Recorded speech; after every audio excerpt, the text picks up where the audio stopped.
Muy buenos días. Estamos transmitiendo para Heraldo SV Digital el primer foro debate que hacemos en torno a la temática del Salvador y temas internacionales. Nos acompañan con nosotros desde Italia Fernando Salina, amigo del Círculo Bohemio Literario de Salvadoreños Italia, un movimiento artístico filosófico.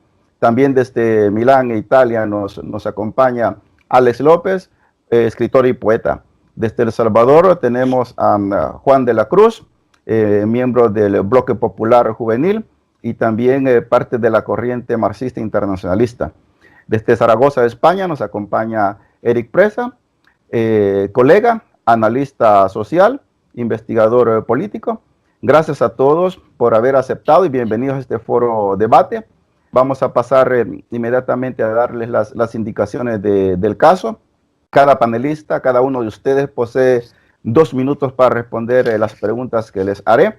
Al concluir sus respuestas, los panelistas pueden hacer cuestionamientos, apoyar o desaprobar lo que han dicho, y el que responde tiene derecho de 1 minuto para responder. Voy a llevar la cuenta cronológica, así es que vamos a iniciar. Les damos la bienvenida y iniciamos inmediatamente con la pregunta número 1 para Juan de la Cruz. En El Salvador existe la democracia. ¿El votar es un acto democrático? ¿Es parte de la democracia? ¿O ese término tiene otras connotaciones? Sí, bueno, saludos. Quizás no diría que existe la democracia, porque primero hay que decir qué tipo de democracia existe, ¿no? Hay democracia burguesa y está la democracia de los trabajadores o la democracia del proletariado. Lo que pasa que en nuestro país lo que se priva o lo que se da es la democracia burguesa, ¿no? No hay oportunidad de elegir, porque para poder elegir primero tendría que aplicarse la democracia desde lo más fundamental, ¿no? Por ejemplo, en un partido político que se pudiera elegir el programa que se tiene que desarrollar, los miembros que van a participar en cargos de elección popular y luego someter esas decisiones a una democracia más amplia, ¿no? Eso es lo que se plantea desde la democracia revolucionaria o la democracia de la clase trabajadora. Sin embargo, lo que pasa acá es una cuestión disfrazada. Ya se decía, ¿no?, que esto se puede resumir en una semilla de nuez, ¿no?, todo lo que es la democracia burguesa, ¿no? Y una cuestión bien fundamental en la que nosotros vemos o podemos decir de que no existe realmente la democracia es, por ejemplo, que hoy no tenemos la forma de cómo elegir un programa que realmente solvente las necesidades de la clase trabajadora, porque ahora los 4 programas que se han presentado, o los 3 programas que se han presentado, realmente no son una alternativa revolucionaria a la clase trabajadora. Entonces, desde ahí podemos decir de que realmente no existe la democracia. Lo que existe acá es una democracia burguesa, que es una farsa para engañar a los trabajadores, para someterlos, y que no cumple las necesidades que tendría que cumplir para poder decidir de manera clara, ¿no?, lo que queremos los explotados, ¿no? Y al final solo se elige lo que quiere la clase dominante, ¿no?, lo que permiten. Muy bien. ¿Hay réplicas? ¿Hay cuestionamientos? Alex López. Sí, estoy de acuerdo con lo que dijo el compañero.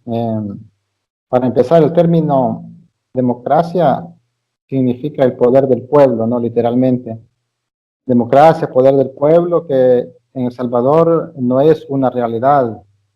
En El Salvador el pueblo lo que tiene es la miseria, lo que tiene son los problemas, dificultades de todo tipo, y no tiene poder el pueblo. El poder está en manos de pocos, siempre lo ha estado, y yo creo que esto no se le puede llamar democracia. Digamos que a veces las personas por democracia entienden que haya una estructura política en la cual hay votaciones, pero las votaciones, las elecciones son una parte del sistema democrático, no son la democracia en sí. La democracia en sí es el poder del pueblo, donde el pueblo tiene autonomía, el pueblo come, el pueblo tiene salud, el pueblo tiene seguridad, elige a sus ministros, elige a sus políticos representantes como servidores públicos. En El Salvador lo que vemos... Se concluyó el tiempo, pero nos quedamos con vos, Alex, y tiene que ver con el hilo de la pregunta. ¿Votar es lo mismo que elegir? Perdón, Fernando, tenías una participación en la primera pregunta. Fíjate de que para reforzar un poco lo que mencionaba en un inicio Juan, digamos, bueno, en realidad no se puede centrar todo en la clase trabajadora, justamente sería la parte opuesta de la clase dominante. Ok, por ahí podríamos ir un poco de acuerdo, pero quisiera reforzar el hecho de que los grandes acuerdos para elegir a estas personas en cuanto a la democracia que vos decías, que vos preguntabas, la voluntad del pueblo, la voluntad popular. Y nosotros vemos de que estos acuerdos se dan en cúpulas partidarias y la gente no tiene opción de decidir, de pensar a su mejor prospecto social, ¿verdad?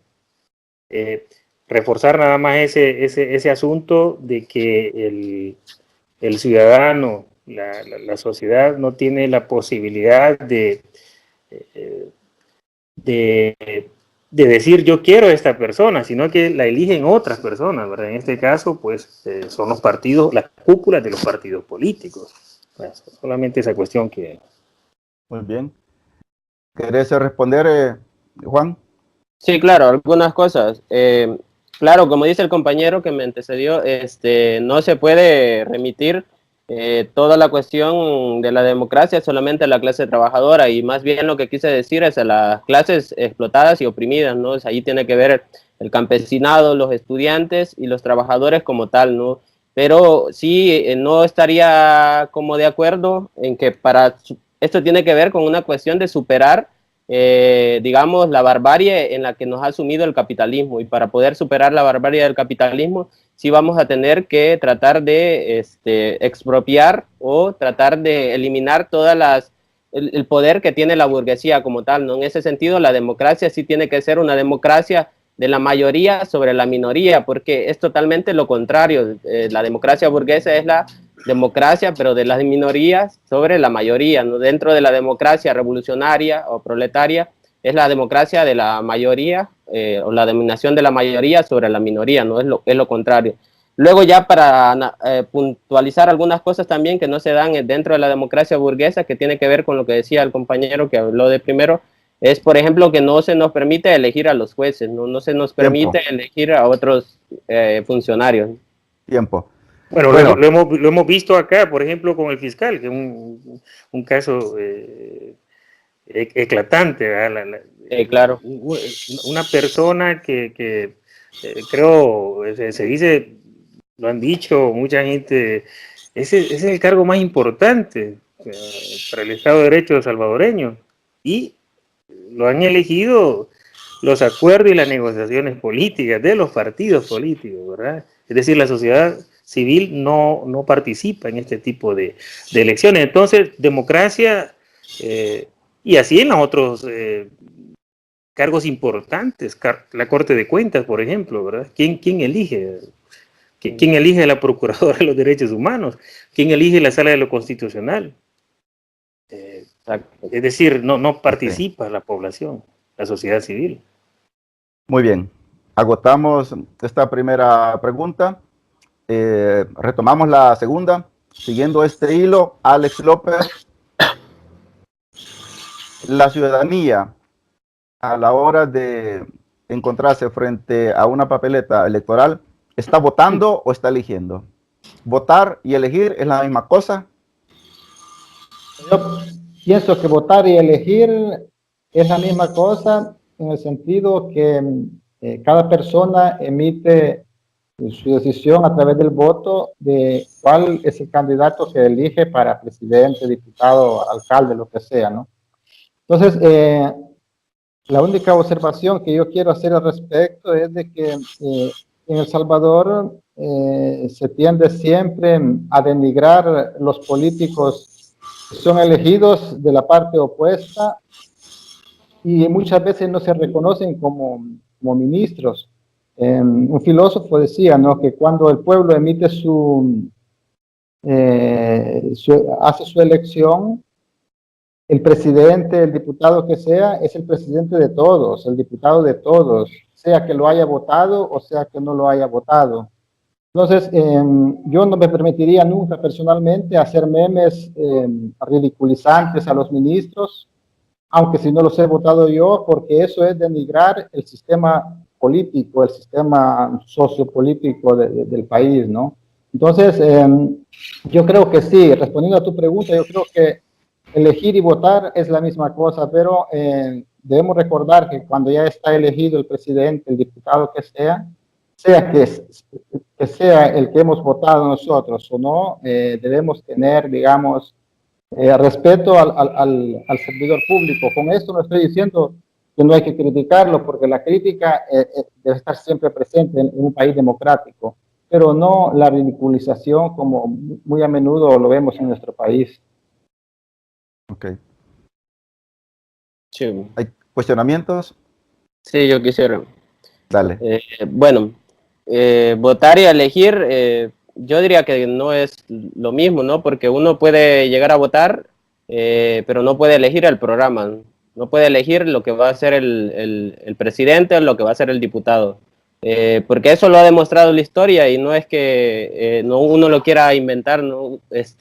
Por el programa de Mauricio Funes nosotros votamos que se le iba a bajar el impuesto del IVA, ¿no? Que se iban a hacer un montón de cosas, que se iba a acabar con la corrupción, que se iba a acabar con lo otro y con lo otro, pero realmente no se desarrolló, ¿no? Entonces sí hay como una diferencia entre votar y elegir. O sea, no hay un mecanismo para poder controlar esa situación y luego no hay forma de cómo el pueblo o cómo las clases dominadas puedan controlar a esas personas que votamos, ¿no? O ese programa que votamos, porque lo que se dice, la posibilidad que te da la democracia burguesa es que tú puedas elegir a una persona cada 5 o 6 años, ¿no? O sea, los que van a decidir por vos cómo van a ser las leyes laborales, cómo van a ser las concesiones con las transnacionales, cómo van a ser los salarios que te van a poner, pero tú no tienes la oportunidad de elegir cómo va a ser esa situación a tu favor. Muy bien. Eric. Muy bien, buenas noches. Bueno, buenos días allá en El Salvador y bueno, un saludo a todos. Pues para mí igual, como dice el compañero, no es lo mismo porque para el caso, voy a poner un ejemplo, el caso de Honduras, lo que se dio es que la gente votó por un candidato, pero al final otros eligieron al presidente.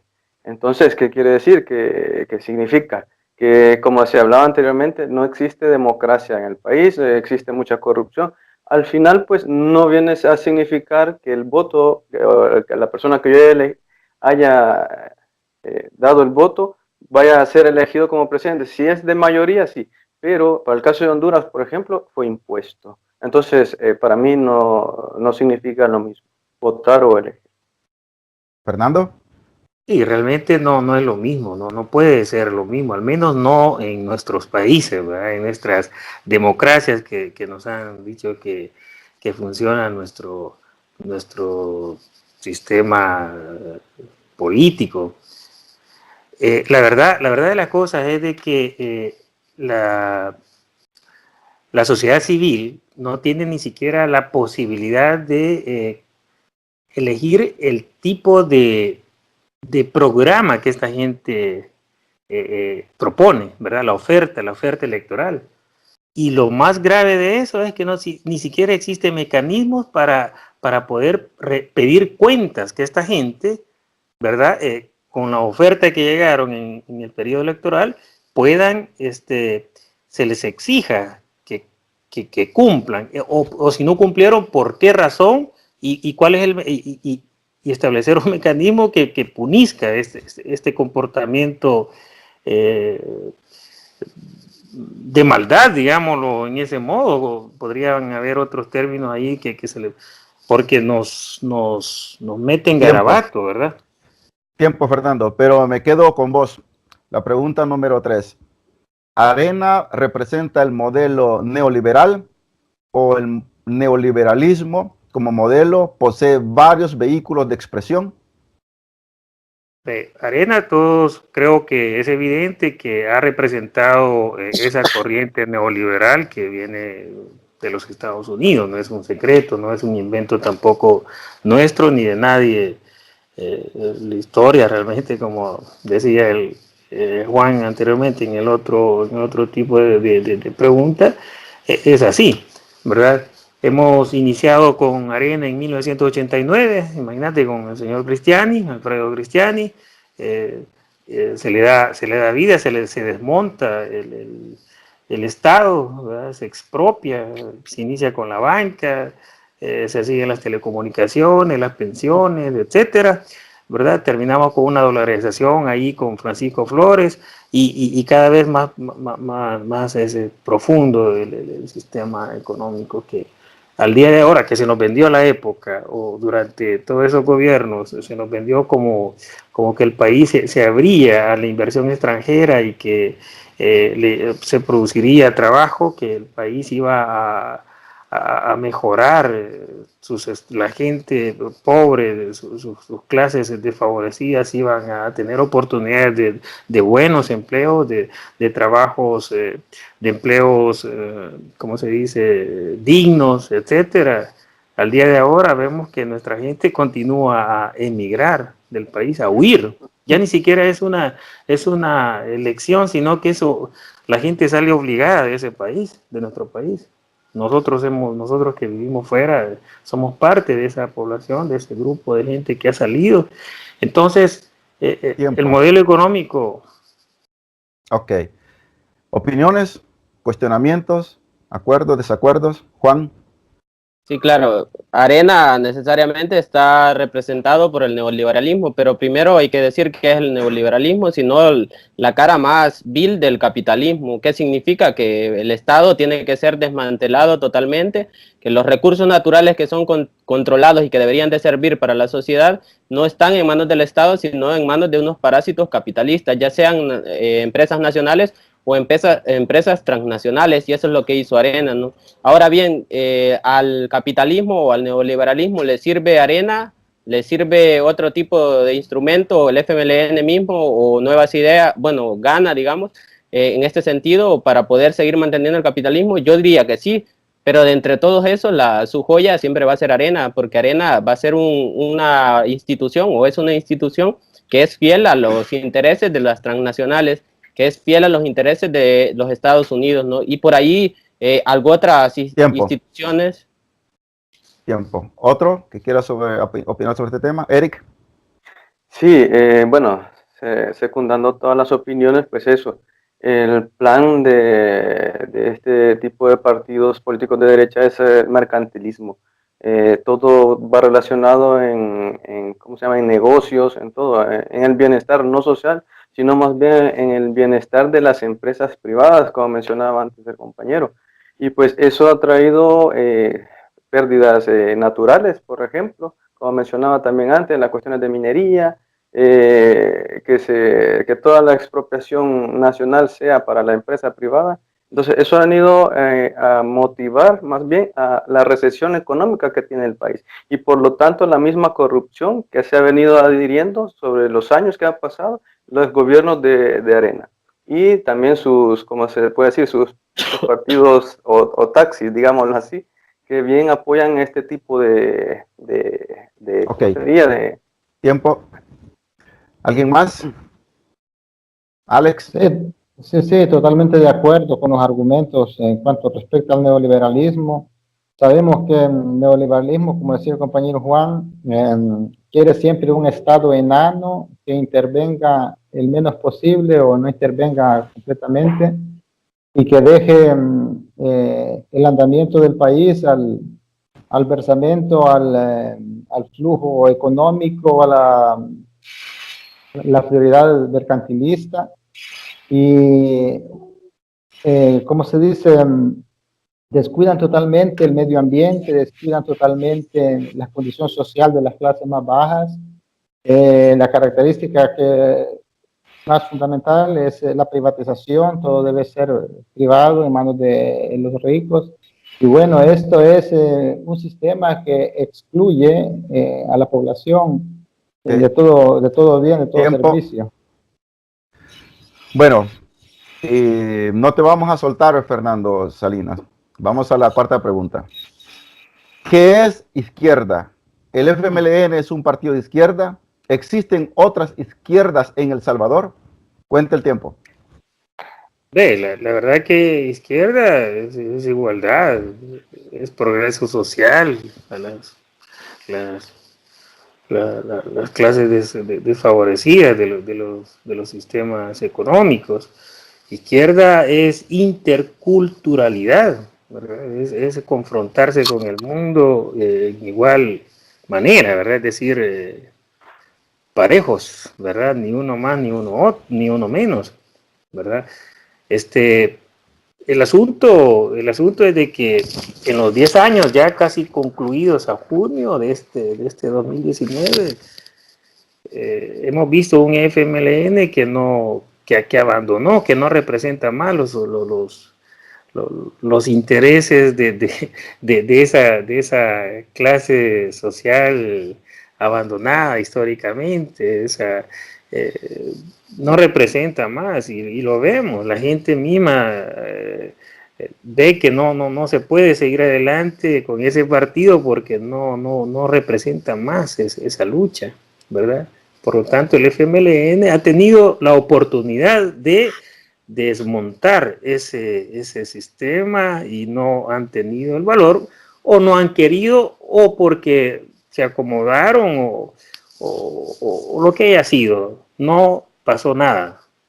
Yo me recuerdo en el 92 cuando fuimos ahí con grandes esperanzas, la guerrilla que venía, yo estuve ahí una cosa linda, una esperanza enorme que nos venía a todos. Yo que vengo de mi familia, que participó en el conflicto, y qué esperanza, con qué ilusión. A estas alturas del tiempo ya nos dimos cuenta que es un desastre, pues no. Y el tiempo se te agotó también. ¿Cuestionamientos? ¿A favor, en contra? Yo. Dale, Juan. Sí, bueno, yo creo que izquierda hay mucho, ¿no? Hay muchas tendencias. No puede uno ver la cuestión entre blanco y negro, ¿no? Hay matices dentro de esa cuestión. Y yo podría mencionar tres, ¿no? Una izquierda liberal, ¿no? Que está de acuerdo con el libre mercado, que está de acuerdo con la cuestión de la empresa, del capitalismo, que cree que solamente hay que reformarlo. Otra izquierda que es una izquierda parlamentarista que cree en, digamos, en el socialismo, pero cree que por la vía parlamentaria se puede llegar a desarrollar el socialismo. Y está la izquierda revolucionaria que no desecha el parlamentarismo, pero que cree que la única forma para desarrollar una revolución, para transformar la sociedad, es a través de la revolución de los trabajadores, la participación de la gente, la participación de los oprimidos, a través de la democracia, a través de un programa claro, ¿no? Y bueno, con la pregunta acerca de si el FMLN es izquierda, yo diría que el FMLN todavía es un partido de izquierda, pero hay que hacer una diferenciación, ¿no? El FMLN tiene una dirección de derecha reformista, ¿no? Un programa que es totalmente capitalista, que es totalmente en favor de las empresas, pero que tiene una base que sigue siendo revolucionaria, ¿no? Entonces hay que ver las tres cosas dentro de un partido, ¿no? El programa, la dirección y su base, ¿no? Yo creo que la base que queda del FMLN todavía es honesta, ¿no? Ok. Eric. Vale, bien, el compañero que ha hablado anteriormente, si menciona sobre la base de izquierda que tiene el FMLN, pero mi pregunta es, si usted se siente representado por la cúpula derechista que lo ha mencionado anteriormente, yo creo que no, o sea, si tú tienes una ideología de izquierda y verte representado por la cúpula que ahora realmente está sobre los derechos de las empresas privadas y no sobre la sociedad, pues creo que estarían mal enfocados, digámoslo así, por estar apoyándolos, porque creo que realmente si algo ya no es capaz de organizar sobre tus intereses como trabajador, como etcétera, etcétera, es que si ya se perdió la visión de la cúpula, entonces, ¿para qué seguir como miembro de ese partido? Es que realmente yo no lo comprendería tanto. Okay. Sí, ¿puedo responder? Claro. Sí. Uno a simple vista puede decir, tiene lógica lo que plantea el compañero, pero hablando de personas, de trabajadores que pasan 12 horas en una fábrica, que pasan 8 horas una fábrica y que no se detienen a leer, digamos, un libro, a leer los programas, sino que solamente creen o participan mínimamente, ¿no?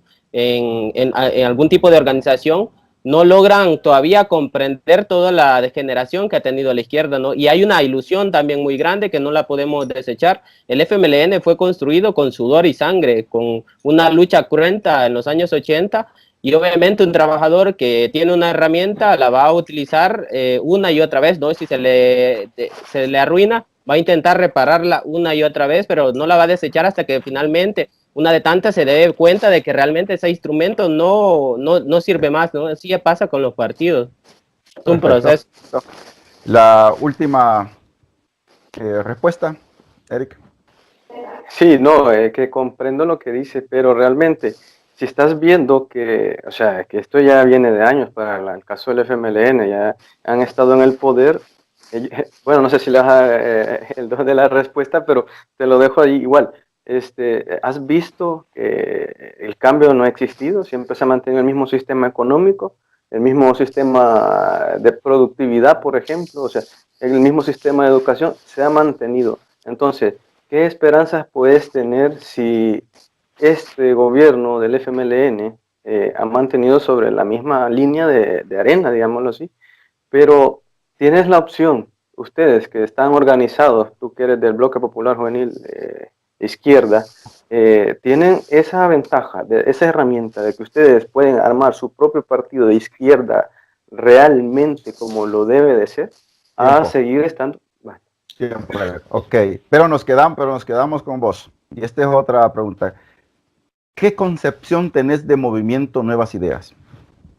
Pues en el caso de Nuevas Ideas, esto viene de la misma respuesta que le estaba dando el compañero. ¿Qué es eso? Que ahora, bueno, Nuevas Ideas, como vimos, nace desde que el Nayib Bukele, el actual candidato de presidente de Ghana, sale del FMLN y comienza a armar su propio movimiento, ¿no? Como decía, cuando se separa Nayib Bukele del FMLN, pues la gente ve que él ha estado trabajando de una mejor manera con la experiencia que tuvo como alcalde.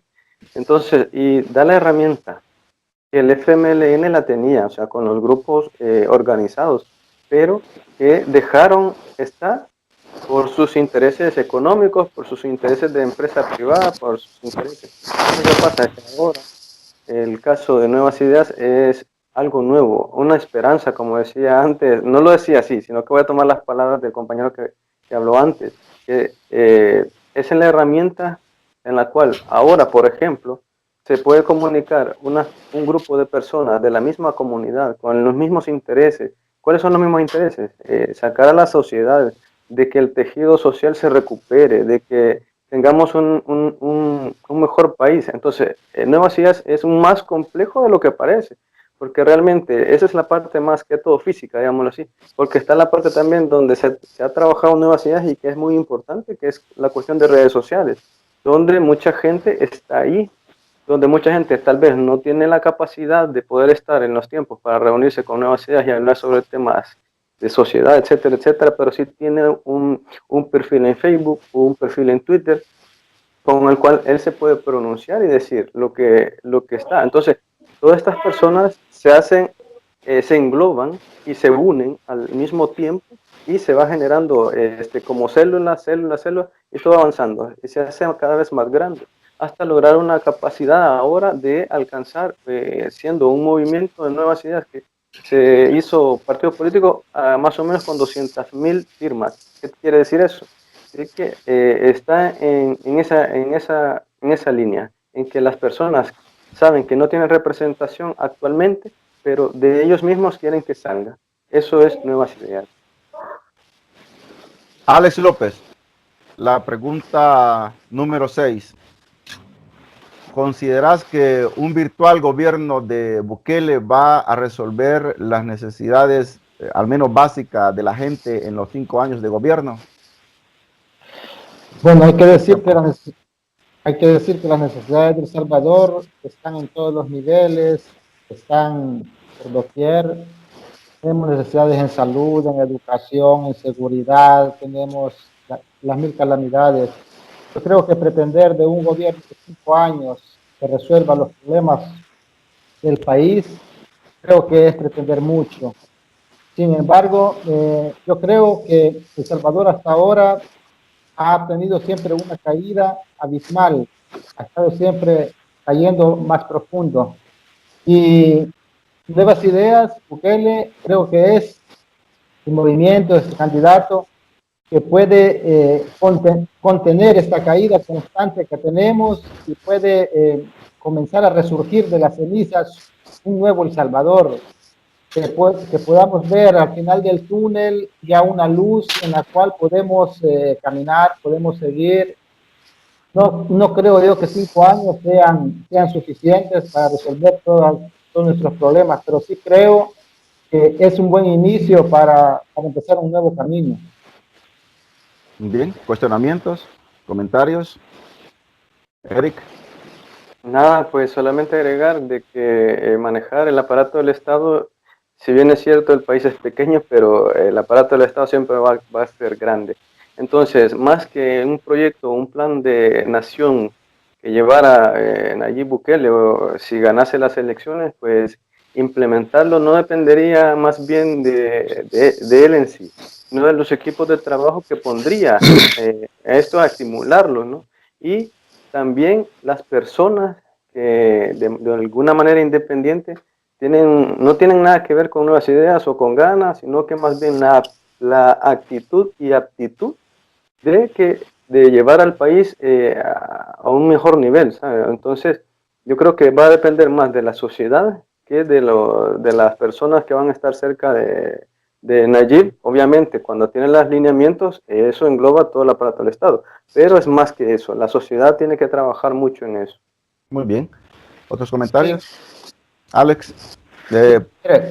Sí, quisiera agregar lo que decía el compañero, que Nuevas Ideas, Nayib Bukele es un líder que puede inspirar al pueblo a trabajar, porque realmente hasta ahora en nuestra historia política tenemos Arena, bueno, antes de él tuvimos el PDC, Arena, FMLN, que no han sido partidos que han inspirado al pueblo a un resurgir de las cenizas.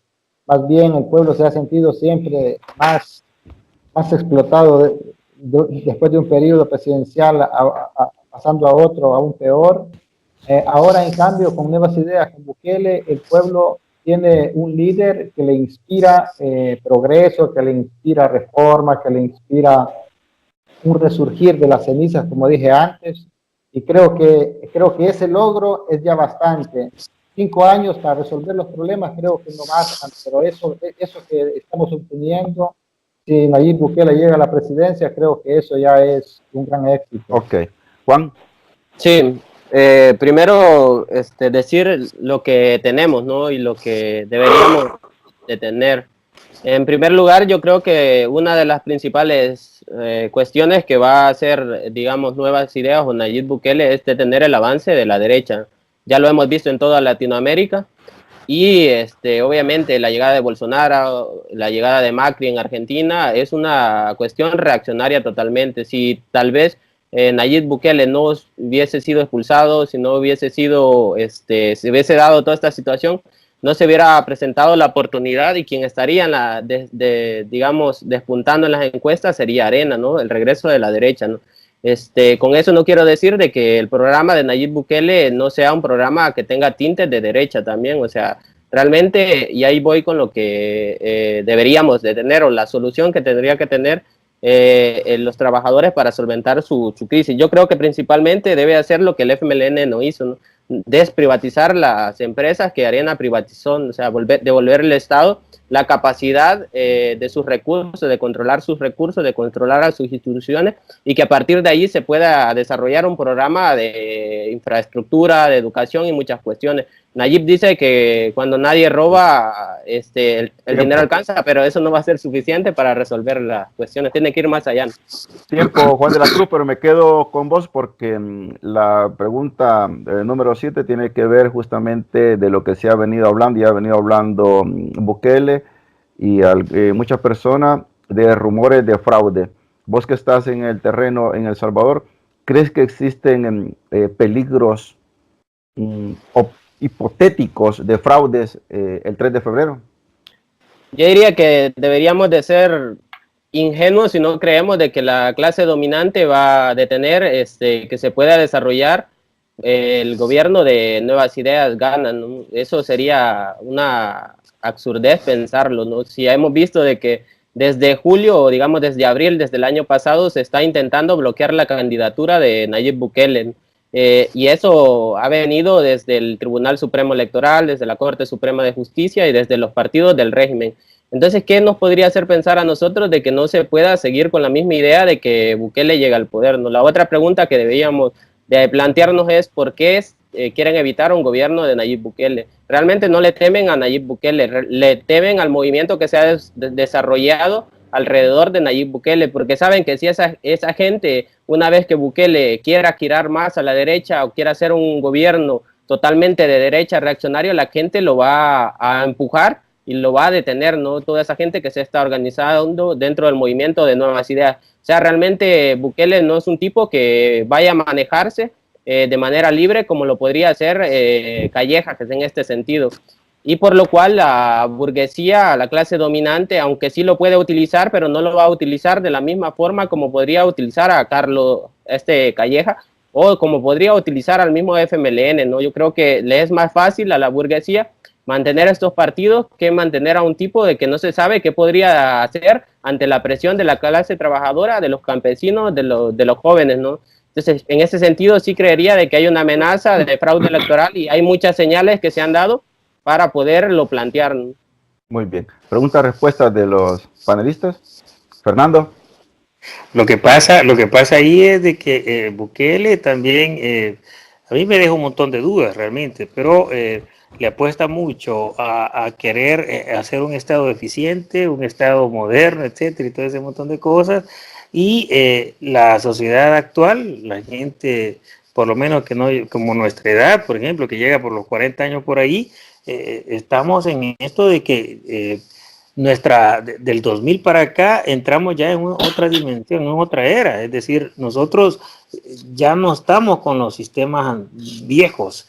Ahora, a lo que me quiero concentrar con relación a Bukele es de que él sí representa una cierta efectividad del Estado, de resolver los problemas principales de la gente, aunque tengo mis dudas cómo va a ser, ¿verdad? Cómo va a compaginar sus propuestas con los poderes fácticos que existen en el país y están bien enquistados. Entonces, ahí hay una gran contradicción también y dudas más que respuestas, dudas, ¿verdad? Ok. Si no hay más cuestionamiento, pasamos a la pregunta número... Yo quisiera responder un poco lo que Claro. o agregar un poco la pregunta, ¿no? Primero que sí considero que Bukele es una nueva forma de política, ¿no? Diferente, una campaña totalmente diferente a lo que hemos visto en el pasado, ¿no? Pero tampoco creería de que es algo diferente o que pueda presentar un programa diferente a lo que han presentado los demás gobiernos, ¿no? Hay una lucha contra la corrupción, sí, pero hay que retornarse un poco a los pactos que ha hecho Bukele en esta misma situación. La cuestión de presentarse como un candidato es una cuestión que se pudo evitar o que se pudo hacer de otra forma. No se puede decir que no. ¿Cómo se pudo haber hecho? Utilizando pues el poder del pueblo, la movilización. Sin embargo, Bukele no movilizó a nadie, no hizo un llamado a la movilización y dijo respetar las instituciones. ¿Quiénes son las instituciones? Las instituciones que sirven a la clase dominante, ¿no? Entonces, cuando ya se da solo para terminar la idea, cuando ya se da este acuerdo con Ghana, es muy difícil que pueda hacer un gobierno en contra de la corrupción. Va a ser un gobierno en contra de la corrupción, pero de manera selectiva, ¿no? Porque ahí en Ghana hay muchos corruptos que obviamente tienen un pacto con él, ¿no? Ahí hay una contradicción en esa cuestión. Muy bien. El último respuesta o cuestionamiento. Sí, y alrededor del proyecto Bukele, Nuevas Ideas, Golondrines, etcétera, llama mucho la atención el avivamiento de tanta gente que era apática o era estática con relación a la política, a la participación activa, ¿verdad? Y ahora vemos, por ejemplo, movimientos que han estado casi como dormidos, gente, vemos gente tanto de ex guerrilleros como ex militares, gente que participó en la guerra, y ahora parece que están teniendo una dinámica de querer ser protagonistas a la par de esta nueva era que representa nuevas ideas, y no solamente de ellos, un montón de gente fuera Tiempo, Fernando. Tiempo, Fernando. Ok. Nos quedamos siempre con vos, Juan de la Cruz. El FMLN, sabemos de que el actual FMLN electoral es muy diferente, es otra cosa al FMLN guerrillero. Pero de este FMLN electoral que ha estado por 10 años en el gobierno, ¿cuáles son algunas cosas que le han fallado, por las cuales ha perdido, se ha desplomado, ha perdido el apoyo popular? Dale. En primera, pues el GAN del FMLN en 2009 no representó una política de quiebre con la continuidad que había desarrollado Arena durante 20 años, ¿no? Como lo mencionaba en el principio, no se desprivatizó, no hubieron una cuestión de cuestionar la situación de la deuda externa, se seguían los lineamientos del FMI, ¿no? No sé si ustedes han podido investigar, pero durante los 10 años del gobierno del FMLN realmente no gobernaron ellos, sino que gobernó este Consejo para la Prosperidad, que quienes son magnates millonarios de El Salvador, con representantes del Estado que obedecen órdenes del FMI de los Estados Unidos, ¿no? Lo mismo de los fondos del milenio y toda esa situación. ¿Qué es lo que han hecho en los últimos 10 años? Pues mantener las privatizaciones, implementar, digamos, una nueva forma de privatización, que ya sabemos que hay una cuestión donde el pueblo ha despertado y no se puede dar la misma forma de privatización que se dio en los años 90, ahora es una nueva modalidad que incluso está incluida dentro del programa de gobierno de Nayib Bukele, que son los APP, ¿no? Y ellos vienen por la situación para terminar todo el trabajo que hizo Arena, ¿no? Que es la cuestión de privatizar el agua, y de privatizar la educación y lo que haya quedado del Estado, ¿no? Eso lo necesita urgentemente el imperio, lo necesitan las transnacionales para poder un poco paliar toda la crisis que se está desarrollando, y lo que ha hecho el FMLN es pues, seguir con esa continuidad, seguir con ese programa, no hubo cambio. Muy bien. ¿Cuestionamientos? ¿A favor? ¿En contra? Bueno, entramos a la siguiente. Sí, Alex López. Sí, sí, yo creo que el FMLN, bueno, una de las fallas más grandes quizás que haya tenido ha sido de encerrarse en esa cúpula y no darle espacio a los intelectuales, a personas capaces de conducir el país. Bueno, tuvimos la experiencia nosotros, pues, que la ministra de Economía es un médico, que qué relación tiene la medicina con la economía. Entonces, se ve que se han entre ellos organizado por preferencias, sin dar espacio a personas intelectuales que de verdad conocen los campos, las materias, para poder ejercer un gobierno que pueda hacer resurgir, digamos, la economía, hacer resurgir el bienestar social y todo. Entonces, parece ser que ellos cerraron las puertas a estos intelectuales. Ok, pasamos. Bueno, pregunta número 9. Eric, nos vamos hasta España. Menciona 3 áreas en las cuales tendría que trabajar el nuevo gobierno en los primeros 100 días. En los primeros 100 días, bueno, para ser efectivo, creo que los planes, por ejemplo, el combate a la corrupción, que se puede hacer de manera local, nacional, a través de las leyes, pero sabemos que hay corrupción dentro de ellas, entonces es necesario una CICIES para poder combatir de manera efectiva y de entrada, o sea, llegar al poder, para el caso que sería Nayib Bukele, imponer esto. Ya en eso se tendría un avance sustancial y rápido, más de manera efectiva, ¿no? Ese es un punto. El otro punto, obviamente, es la delincuencia, trabajar sobre las cuestiones estas de seguridad, porque realmente están afectando y sangrando a nuestro país, que son decisiones que se toman de un día para otro, con la cual se ven los resultados. El otro punto también sería la salud, que si vemos el sistema de salud precario, algunos hospitales sin medicamentos o sin espacios, alguna camilla donde puedan estar. Estas son cosas puntuales en las cuales se puede trabajar de manera efectiva en un tiempo corto, para que, por hablarle de los 100 días que mencionas tú, Andrés, que son las cosas más, diría yo, que están más a la mano, y obviamente ya con el plan, pues trabajar lo demás, incluir lo que es la educación, obviamente, el rescate del tejido social y sobre todo el bienestar común. Muy bien. ¿A favor, en contra? Yo, Dale. quizás comentar un poco, en los primeros 100 días yo creo que lo primero que tendría que hacer Nayib o el gobierno de Ghana es empezar a trabajar con las organizaciones tradicionales de los trabajadores, ¿no? Sindicatos, ADESCOs, con organizaciones comunitarias, con el pueblo, porque realmente es la única forma en que se puede desarrollar las transformaciones que se necesitan.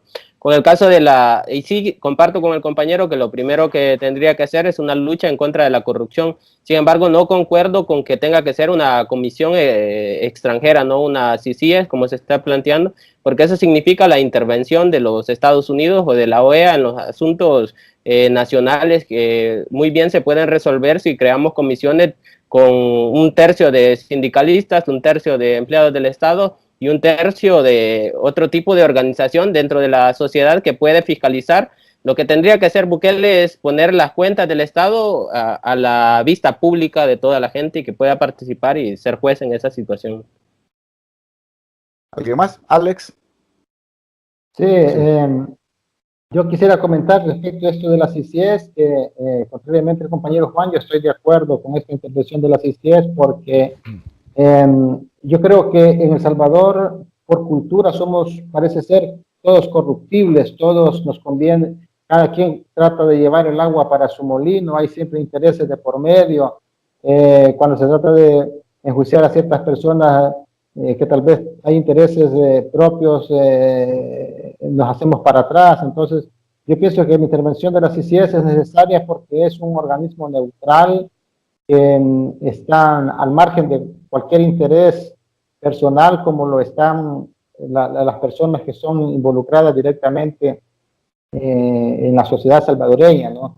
O que por amenazas, o que por intereses, o que por beneficios somos corruptibles y Tiempo. bueno. Eric.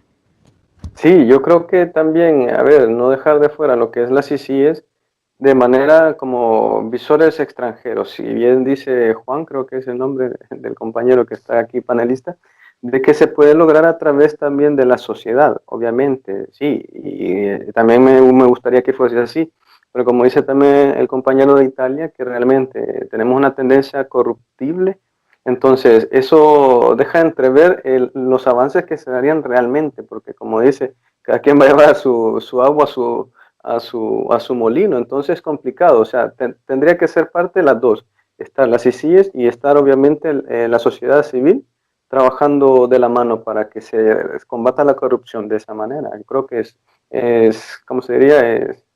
Vale. Tiempo. Vale. Bueno, sí, te doy la última respuesta, Juan Sí, de la claro. Cruz. Solamente que algunos amigos me comentaban que las CICIES no es una cuestión automática. Algunos países se demora algunos años para llegar. Sí, si claro. tenemos suerte, a mitad de gobierno de Bukele llegaría.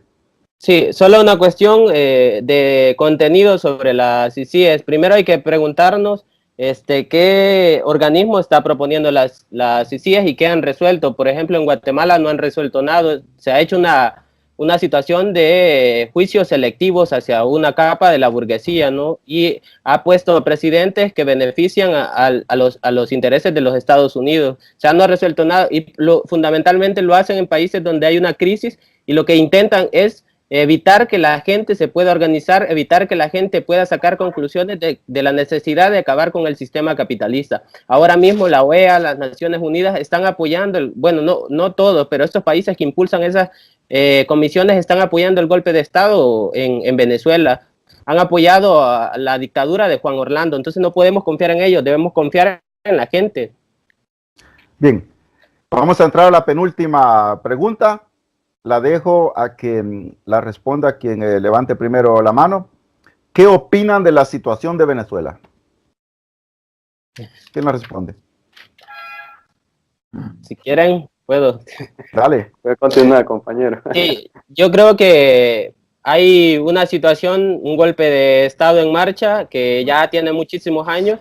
Hay que decir que la revolución bolivariana que se desarrolló con Hugo Chávez dio una muestra de lo que puede hacer la clase trabajadora, que ha controlado parte de la industria, que ha sabido administrar sus recursos y que eso ha permitido un avance en la calidad de vida, ¿no? Ahí está la mejor muestra de que la clase trabajadora, cuando se decide tomar las riendas de la sociedad, puede hacer muchísimas cosas buenas, ¿no? O sea, la burguesía al final nos intenta meter de que la clase trabajadora es corruptible, que nadie puede ser esto y lo otro, pero realmente hay procesos que han demostrado de que sí se puede. Entonces, lo que quieren evitar es acabar con esa, que, bueno, ahorita hay que decir que hay un proceso ahí de contradicciones, porque ha llegado una burocracia por parte del Estado que no está en favor de la revolución. Sin embargo, la intervención de Estados Unidos lo que va a hacer es acabar por la vía de la fuerza, pasando sobre cadáveres de los trabajadores y acabar con esta situación, que es lo que han propuesto, ¿no? Lo que es lo que propone este Guaidó,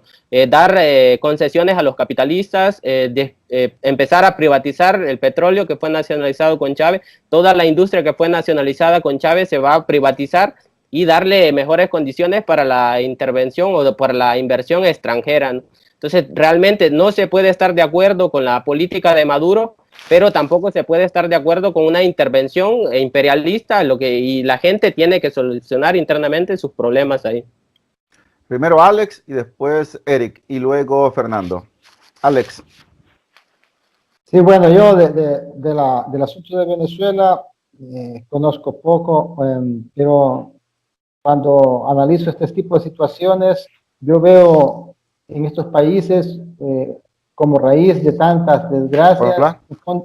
un fondo cultural.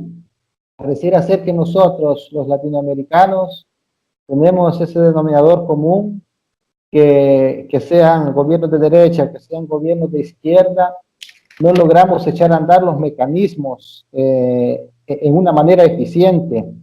O sea, si estamos en las derechas, no funcionan las derechas, si estamos en los socialistas, tampoco las socialistas funcionan. A mí me parece que hay como un problema de fondo cultural en nuestros países. Yo recuerdo hace varios años cuando estaba Chávez en el gobierno, leí una revista en la cual había un elenco interminable de armamentos que estaba comprando a Rusia, que fusiles, que ametralladoras, que aviones, invirtiendo un montón de dinero en la defensa.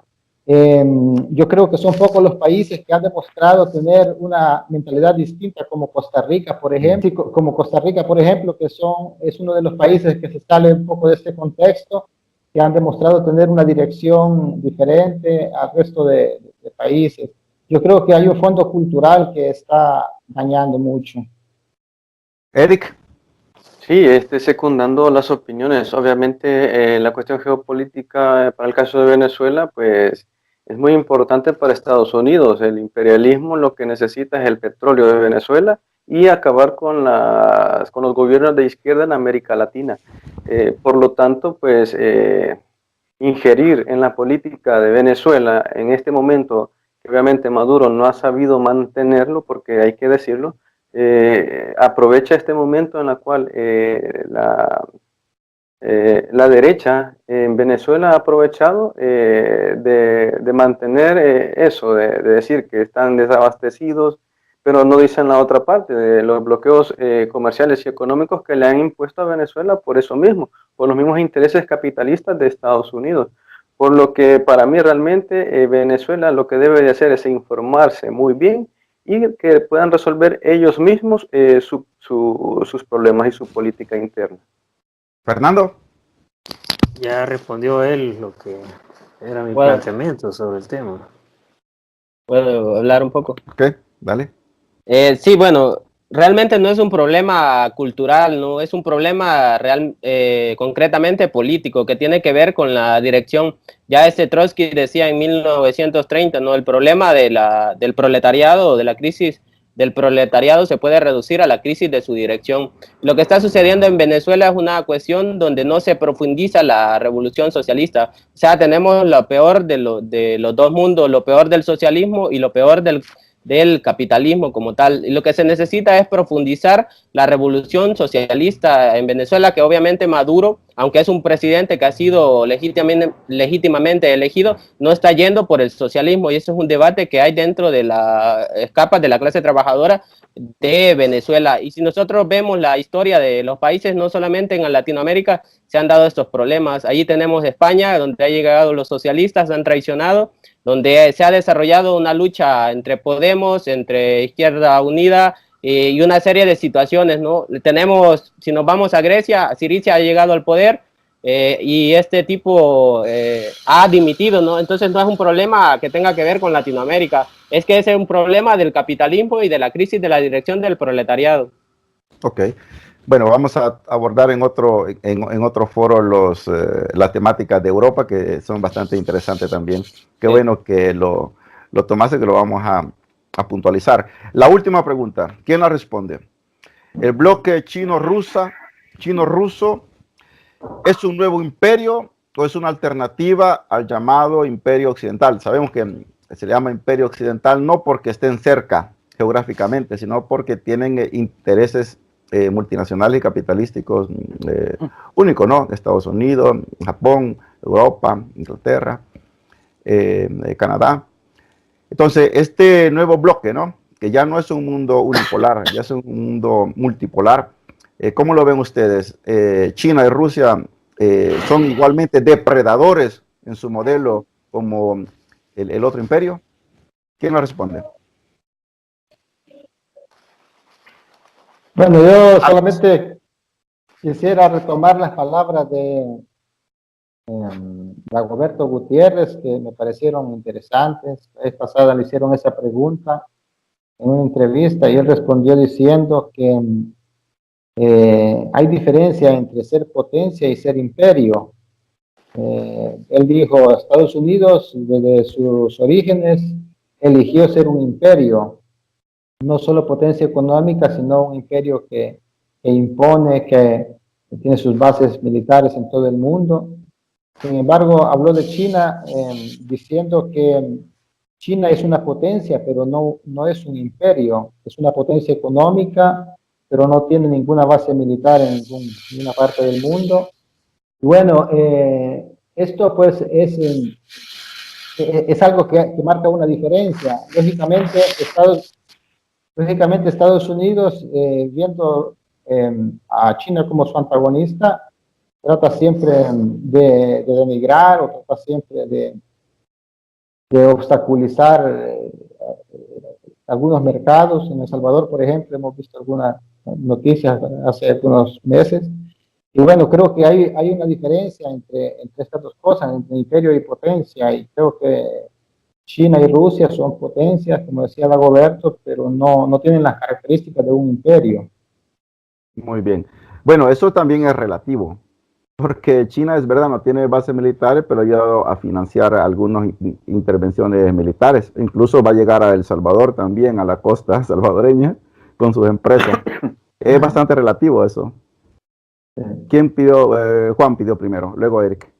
Sí, bueno, yo creo que aquí hay que preguntarnos algunas cosas y dejarlas claras. Por ejemplo, ¿realmente Rusia es un país de izquierda o un país que tenga que ver con los intereses de la clase trabajadora? No. China es un país se le llama comunista, pero realmente no, de comunismo no tienen nada. siguen siendo países capitalistas, ¿no? El problema aquí es que ambas potencias se desarrollaron por una cuestión que tiene que ver con el socialismo, la economía nacionalizada. Eso les ha permitido llegar a los niveles de potencia que tienen ahora, ¿no? O sea, es lo bueno, digamos, de la revolución. O sea, ambos llegaron por un proceso de revolución de los trabajadores y nacionalizaron la economía. Sin embargo, ahora ya tienen intereses imperialistas, capitalistas y controlan a naciones periféricas e intentan desarrollar una guerra comercial con Estados Unidos. O sea, ellos están apoyando a Venezuela no porque apoyen a los trabajadores o porque apoyen las conquistas de la revolución, porque ellos mismos no quieren una revolución, no quieren que la revolución haya a nivel internacional, o sea, la revolución socialista. Lo que ellos quieren es el petróleo. La cuestión del financiamiento que le da Rusia a Venezuela es una cuestión de poderío nada más, de intereses capitalistas, imperialistas. Por esa cuestión no creo que signifique una cuestión buena para la clase trabajadora. Sí, si bien es cierto, hablar de Rusia es hablar actualmente el punto de equilibrio del imperialismo yanqui, como se puede decir, porque es el que le pone espérame, aitate, a no sé qué es el que lo controla, digámoslo así. Este país, Rusia, pues con apoyo de China actualmente, que se mantiene como segundo lugar en la cuestión económica, que se puede decir de que si se está levantando lo que es un nuevo imperio, pues si se trabaja a través de la explotación de recursos, como lo decía Juan, y obviamente no con una moneda como es el dólar, pero si bien trabajan a través del oro como cambio, entonces se puede decir que sí, que es un nuevo imperio el que se está formando. Obviamente ya China está en segundo lugar a no sé cuántos miles de millones de Estados Unidos, que es la competencia directa. Y obviamente si lo podemos ver, China está en negociaciones con Europa, con América, posicionándose realmente para ¿qué? Para digámoslo así, desalinear un poco el imperialismo yanqui. Muy bien. ¿Alguien quiere hacer la última respuesta para cerrar el foro? ¿O lo cerramos aquí? Bueno, les agradecemos. Les agradezco, muchas gracias por su tiempo, por su valioso tiempo. Ya aquí en Italia por lo menos son las 11:25 de la noche. En El Salvador, ¿qué horas tenemos, Juan de la Cruz? Son las 4:25. 4:25. Muy bien, muy gentiles, muy amables caballeros por su tiempo. Los esperamos en otro foro que vamos a organizar. Muchas gracias y que tengan un excelente día en El Salvador y buenas noches aquí a los amigos en Europa. Y gracias. A la próxima. Saludos a todos. Chao, chao.